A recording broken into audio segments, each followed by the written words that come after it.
the British driving instructor who was secretly an international drug kingpin. A family man, passionate golf player, part-time driving instructor, and a business owner with a crystal-clear criminal record.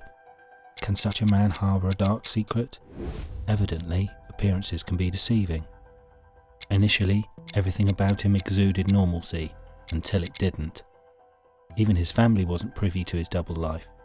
His seemingly unremarkable figure held the reins of a staggering £58 million narcotics smuggling operation, evading law enforcement's grasp with uncanny precision.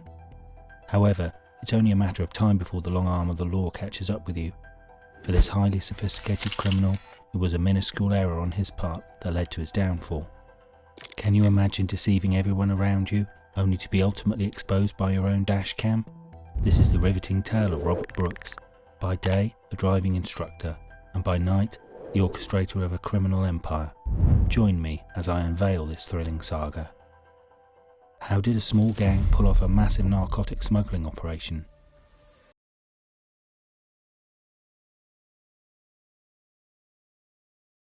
How can a quiet Hunsdon farm, spider catchers, a red Ford and a forklift truck combine to create a fully fledged narcotic smuggling ring? It all began with an expansive operation of narcotics importation and supply. The illicit cargo would enter the UK from Europe in lorries, concealed beneath consignments of seemingly trivial items like spider catcher devices. These devices were of such little value that they would be thrown away in a skip, hence providing a lucrative opportunity to conceal illicit goods. The lorry would arrive at a quiet Hunsdon farm, where the contraband would be unloaded by a forklift truck into rented sheds and barns at the farm. From there, a courier would swiftly collect the illegal cargo and transport it to the north of England for distribution of Class A narcotics. At the helm of this intricate network stood Robert Brooks, overseeing the English end of this operation as managing director that spanned across Europe and beyond. Operating stealthily under the radar of law enforcement for 10 months, the Gang of Four facilitated the importation of an astonishing £58 million worth of coke and smack. The saga of this sprawling operation and its eventual takedown by law enforcement made headlines in 2020 when it was featured in Channel 4's landmark documentary series 24 Hours in Police Custody. This gripping show offers viewers an intimate look into the real-life investigations of major crimes, shadowing police detectives around the clock. Viewers were riveted as dashcam footage captured one of the conspirators skillfully manoeuvring a car into a garage following a contraband delivery. The sun began setting on this huge clandestine enterprise in August 2019. The Eastern Region's Special Operations Unit, an intro of this remarkable unit will come later in this video, intercepted 2 of 39 deliveries and seized 70 kilos of coke and 45 kilograms of smack. The officers of this unit estimated that the total 39 deliveries valued between a striking £42 and £58 million. This wasn't a small enterprise at all. Why do you think it remained off the radar this far? Let us know in the comments. Nevertheless, this illicit operation might have continued undetected if not for a crucial intervention by the Border Force in August 2019. Intercepting a lorry loaded in Holland bound for Little Samuel's farm in Hunsdon, Hertfordshire, officers discovered 45 kilograms of smack concealed within the pallets of spider catchers. The driver told officers that he wasn't a witness to the consignment being loaded. It wasn't unusual, but the UK Border Patrol had intelligence that this lorry may be involved in some illicit matter. Upon checking, they learned that their suspicions were well founded. The UK Border Patrol alerted the police regarding the illicit consignment. Upon receiving the tip-off, police knew that they had to act swiftly. With just 24 hours to devise a plan, detectives from the Eastern Region Special Operations Unit, ERSU, concocted a daring strategy. Rather than intercepting the contraband outright, they opted to track its journey to its intended destination, while covertly bugging the vehicle with hidden cameras. Their target? The tranquil farm nestled in the heart of Hunsdon village, where the criminal masterminds awaited their illicit cargo. The plan was full of risks, but it went as hoped. Through a mic and surveillance camera hidden inside the box of contraband, detectives watched intently as the box was opened by a man in his early 30s. He could be heard saying the boxes would likely be brown. Police officers watched and listened, ready to swoop in at the right moment. The audio went quiet as the camera was picked up and removed from the box. In a synchronized operation, detectives swiftly moved in. their presence signalling the end of normalcy for those caught in the crosshairs. Amidst the illicit cargo concealed below, a poster of Fonzie, the iconic character from an American sitcom, adorned the wall, a surreal backdrop to the unfolding drama. The police managed to arrest 2 people, Richard Campbell and Thomas Wozniak, right at the scene of the crime while busting a £58 million criminal enterprise. Campbell was the warehouse manager who would turn out to be the right-hand man of the crime group's kingpin, whereas Wozniak was Polish and had been in the UK for around 10 years before his arrest. He was captured on the planted cameras unloading the narcotics from the van into the warehouse, referring to Smack as Brown. While arresting them, the officers were unaware that both individuals played an integral role in the crime group. They were present for all the contraband deliveries. As for Wozniak, he was a gardener. Now, how did a gardener find himself at the centre of Hertfordshire's biggest narcotics conspiracy? He was described as a vulnerable character by police due to his limited means and young age. What's more egregious is that he had received only a couple of £100 while the gang was making millions, but that didn't stop him from withholding information from the authorities. Wozniak portrayed himself as a vulnerable person before the court. The court heard that he had met Campbell and started working with him as a gardener. Over time, Campbell brought him into Happy Day Campers, the facility rented at the farm. That's how he became part of the conspiracy. As for Campbell, the police found £5,000 hidden in his kitchen. The police believed it was a chunk of money he received from Brooks for the last importation. It seemed that the money ill-gained from this operation trickled down bit by bit, and Wozniak was at the bottom of the tier, receiving the smallest share of all. Coming back to the remarkable raid by the special unit, the intentional silence on the part of the police shows shrewdness and sagacity. What do you think about this strategic move? Nevertheless, the unit had bigger fish to fry. The rest of the gang, especially the leader, was not yet identified. Upon discovering that the consignment was headed for a facility called Happy Day Campers at the Hunsdon farm, they looked up the company's house database and found Richard Brooks to be the facility's owner. Could he be the most wanted leader of the crime ring? Richard Brooks. What was the mystery behind the bling? What was next in Urso's meticulous, painstaking investigation? The officers had just begun their work, but got their first break by discovering the man in charge of Happy Day Campers, a business renting the premises of Little Samuel's farm where the narcotics were delivered. The business owner had to have a deeper connection with the operation, as his car was present in the warehouse when it was raided. That man was Robert Brooks, who later turned out to be the group leader himself. The police dug deeper into the business, as it was clear the moment its name turned up in the imagination that it was a front for trafficking. They knew that Brooks was their main man, but they couldn't find evidence that would incriminate him in the court. Based on their suspicions, the police dived headfirst into Brooks's life. Notably, they neither approached him nor arrested him after the initial seizure. They kept tabs on him without making it prominent, lest he be startled and hide in a shell. From surveillance, the police found out that Brooks lived the high life. He had a villa in Alicante, Spain, and visited every month on holiday, either by himself or with family. He also went on luxury trips to America and other luxury destinations around the world. A golf lover, he owned expensive golf equipment and would be seen frequently shopping in and around Hartford in his black Mercedes SUV, as shown by the Channel 4 documentary. Now, luxurious lifestyles may not have mattered had his business, Happy Day Campers, been doing well. On the contrary, it was a dying business making no money. The officers found out that the business account showed no activity between June and July. And yet, the owner of this business was a multimillionaire with fancy cars and luxury holidays. If the police had any doubt by now, it was cleared.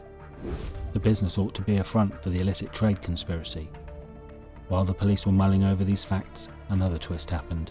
Brooks handed himself into the police and gave officers a prepared statement that he had nothing to do with the seizure and that he knew nothing about the operation.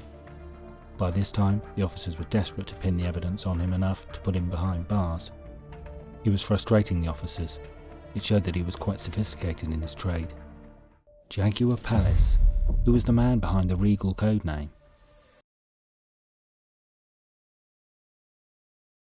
Could 45 kilograms of smack seized on a tranquil Hertfordshire village road signal something monumental brewing? The police suspected they were onto something substantial, but capturing it would require finesse. Although they had already raided the Hunsdon farm premises and caught 2 narcotic dealers in the act, they knew there was more to uncover. In 2019, when the officers arranged a little piece of trickery by installing wired cameras in the lorry before raiding the destination, they had no idea what new vistas it would open. They managed to arrest 2 gang members red-handed, but we have already covered this story, so let's skip the déjà vu and delve deeper into the chapter of our next unfolding narrative. After arresting Campbell, the officers combed through his phone, a highly encrypted Encro phone that was hard to crack, and just for the side bit of info, this phone cost around £1,500. Luckily, he had left the phone unlocked. The officers managed to access the chats and found various chats between Campbell, Jaguar Palace and other criminal groups. It became clear to them that someone with the code name Jaguar Palace was the leader and conducting the importation and transfer of contraband. They suspected that this person was in Spain. But who was Jaguar Palace, the man behind Hertfordshire's biggest narcotics search operation, distribution of 1.8 tonnes of Class A narcotics into the country, and a £60 million narcotics conspiracy that managed to remain undetected for almost a year? The police knew that they were dealing with a sophisticated group. Interestingly, that highly sophisticated man would land himself and his partners in jail by committing a small yet insanely stupid mistake. What happened was that the officers found a car stored in the garage at the time of the search operation. And who would be the owner of this car? You guessed it right. The owner was Richard Brooks, the same man who owned the business Happy Day Campers, which operated out of the same premises that had been searched by the police. This was a turning point in the investigation, as the police found out that Brooks was in Spain at the time, which matched with the messages found on the Encro chat. All the evidence suggested that Jaguar Palace was indeed Richard Brooks, but the officers needed a solid one to prove it. The problem was that Brooks was unknown to the police, with a clean criminal record. He was working as a part-time driving instructor, but the police's suspicion was strong, as one of the leading detectives on the case, Dave, guessed that Brooks was the gang leader from the get-go. The officers used cell site evidence to show his encrypted Encro chat phone was with his normal phone wherever he went. However, they needed more to prove he was the ringleader. How did a minor mistake prove to be a fatal error for Brooks?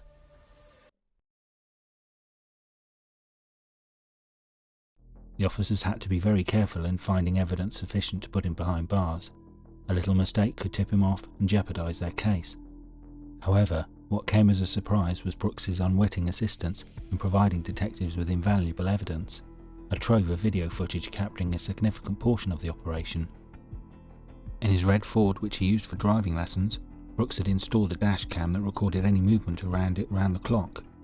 That part is not unusual, as many cars these days have dash cams installed in them, especially those used for driving lessons.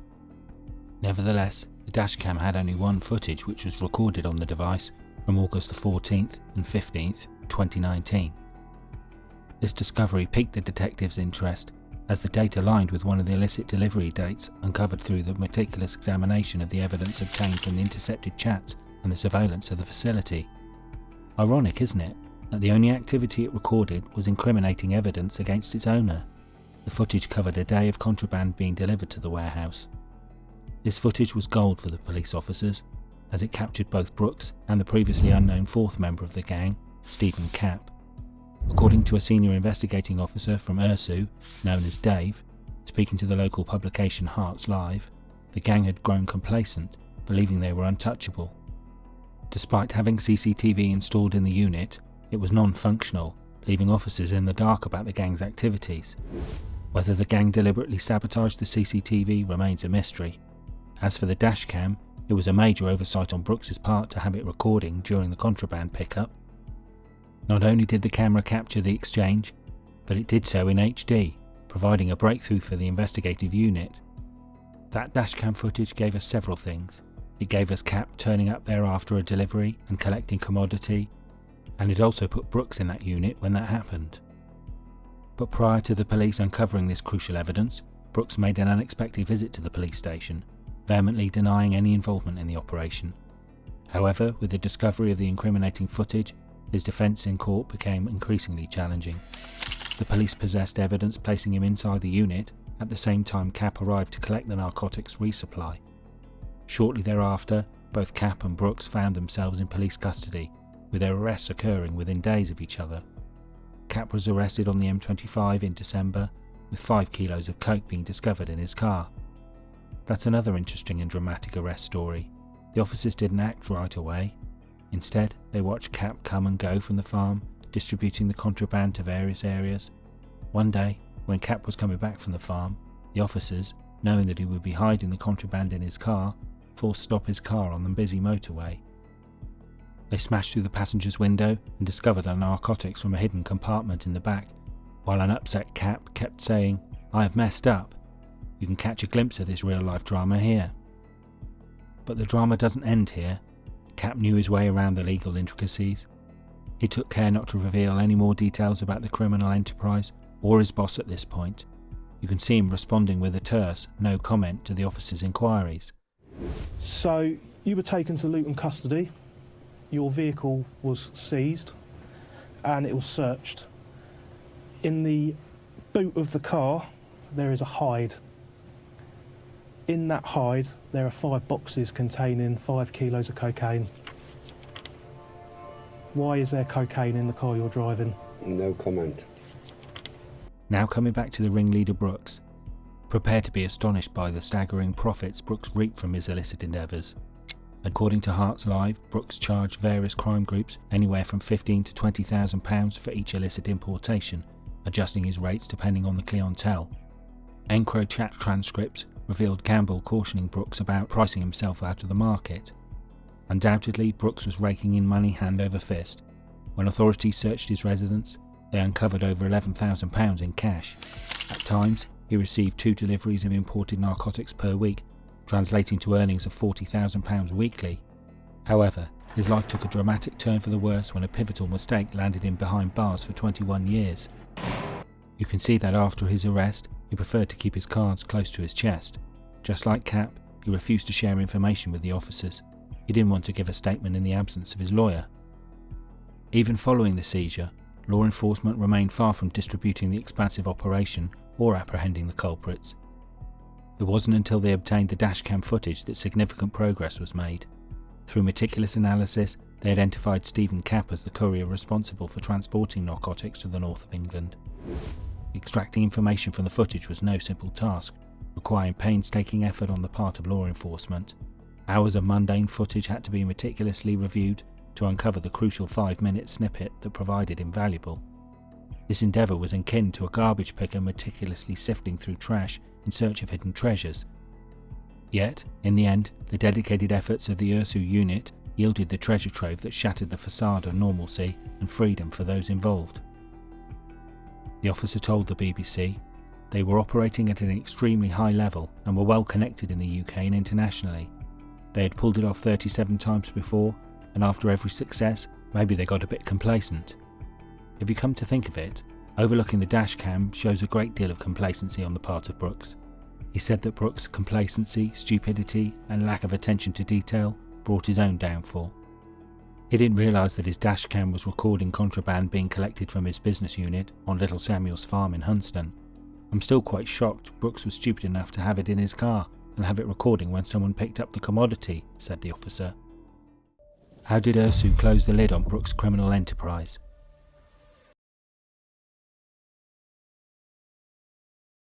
How did Ursu manage to orchestrate the largest narcotics bust in the east of England? It was a joint effort with Ursu at the front in the UK at the end of the operation. The criminal network was dismantled by a coordinated effort by Ursu, UK Border Force, the National Crime Agency, Hertfordshire Constabulary and Dutch authorities. The detectives found out that the illicit operation began somewhere around November 2018, after which 30 deliveries were made to a Hunsdon farm, still in its inception, in August 2019.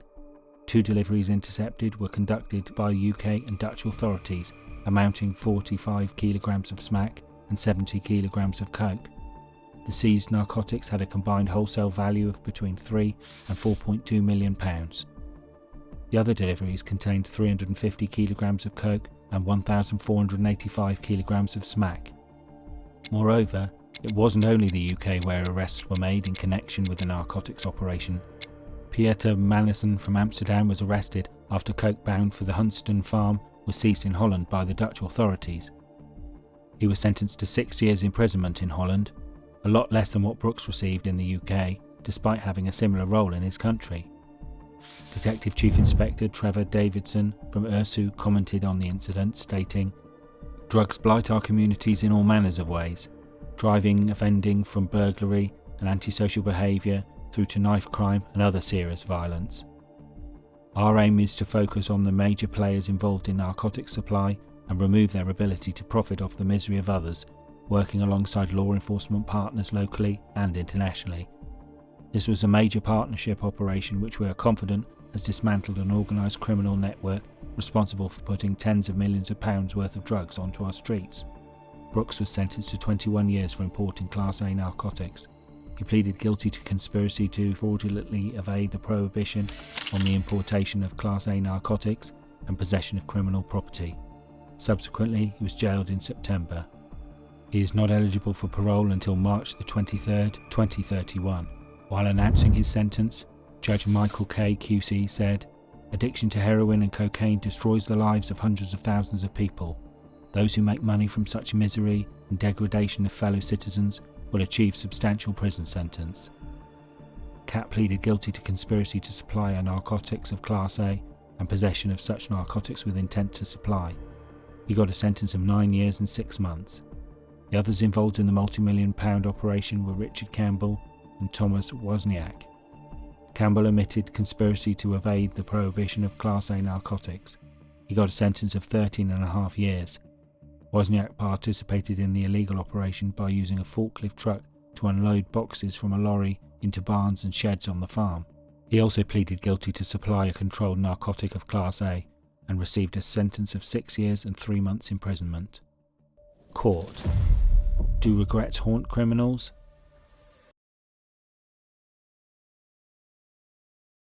After receiving their sentences, how did the criminals respond?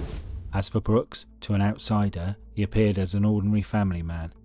His home adorned with a sign proclaiming, "This house runs on love and laughter." He was married with a young son, and the family had no idea they were related to a gang kingpin. Brooks' life was turned upside down after the police found incriminating evidence against him. What's even more sad is that he was arrested on his son's birthday. While sitting in Luton Police Station where he was being investigated for the conspiracy, he made a heartfelt call to his son. "Hello, little man. Happy birthday," Brooks said. "You had a good day because you had to go to school on your birthday, didn't you? How bad is that, eh? It should be the law that you get your birthday off. It is ridiculous, isn't it?" When asked why he wasn't at home celebrating with him, Brooks said, "I'm at work and my phone's in my locker, so I've just used somebody else's and used the office phone." Are you okay? What did you get up to? Are you playing FIFA?" Emotionally, Brooks ends the call saying, "Alright, listen, I want you to have a lovely day and I love you to the moon and back. Alright, mate, speak to you later, love you." But Brooks knew he wouldn't be speaking to his son for a long time. One cannot help but feel for him after learning about this call. However, considering the gravity of the crime he was committing and families that were being ruined due to his actions, the element of sympathy recedes. One can only wonder how greed and the lure of the dark underworld can turn your life upside down. But most people who get entangled in this world somehow feel untouchable, that they wouldn't get caught. This entire episode is a testament that sooner or later one's actions catch up with them. It's only a matter of time before the long arm of the law finally reaches you.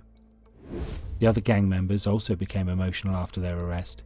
Campbell said that while being sentenced, that nothing was worth the pain he had inflicted upon his family. Meanwhile, Cat pleaded with someone on the phone at the police station not to stop loving him before breaking down in tears. What exactly is Ursu, the central figure in this saga?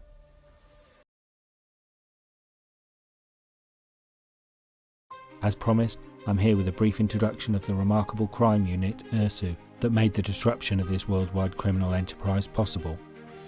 Established in 2010, the Eastern Region Special Operations Unit, Ursu, operates under the leadership of Bedfordshire Police, founded collectively by 7 police forces spanning the Eastern Region.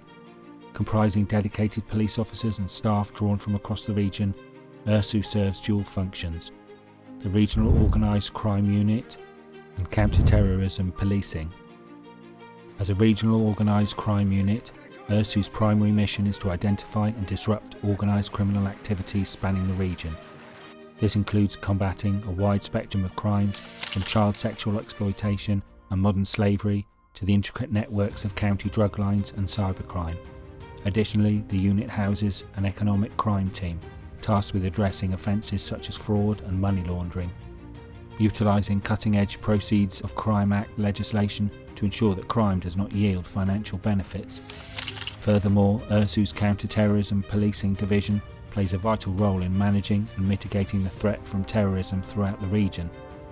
Integrated into the national network of counter-terrorism policing, the unit operates across all facets of the government's contest strategy, encompassing activities aimed at protecting, preparing for, preventing and pursuing terrorism-related threats.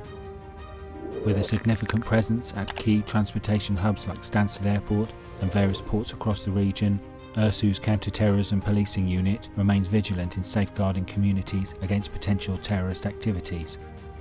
On the search operation and dismantling of the narcotics operation, Hannah Wilkinson, head of the Regional Organised Crime Unit, said, "This year has presented some incredible challenges for all of us, but criminals don't take breaks, and our investigators continue to work tirelessly throughout the year to pursue those looking to bring harm to our communities. There's a huge amount of work taking place behind a large number of operations which often doesn't make it into the public domain, and I'd like to thank everyone involved for their tenacity and commitment to keeping the region safe. We're looking forward to continuing to protect the public across the eastern region from the threat of serious and organised crime in 2021.